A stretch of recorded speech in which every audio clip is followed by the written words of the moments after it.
CC group એ બી pass કરીને હાલમાં જે સરકારમાં જોડાય એ પણ એ જ રીતે ગાંધીવાદી વિચારધારાથી પોતાનું જીવન આગળ વધારે એટલા માટે જ હંમેશા મને કોઈ પણ મળવા આવતું હોય તો જે ચરખો છે સ્વરાજનું પ્રતીક એ જ હું વિદ્યાર્થીઓને આપતો હોઉં છું જેથી તેઓ એ જ પ્રકારનું જીવન જીવી શકે. મુખ્યત્વે એ પણ સર આમ આ અમારું ક્લાસ 3માં આ વખતે પહેલાં જ્યારે ઇન્સ્ટિટ્યૂટ ચાલુ કરી તો આપણે યુપીએસસી અને જીપીએસસી ક્લાસ 1-2 માટે જ કરી હતી.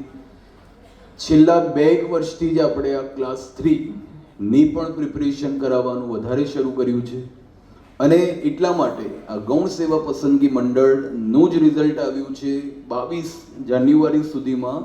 બહુ જ બધા આપણા જીપીએસસીના પણ રિઝલ્ટ આવ્યા હતા. પછી હમણાં જીપીએસસીમાં છેલ્લા 2022, 23, 24, 25માં માત્ર 2 ડીવાયએસઓ અને 2 ક્લાસ 1-2 ના રિઝલ્ટ આવ્યા છે. તો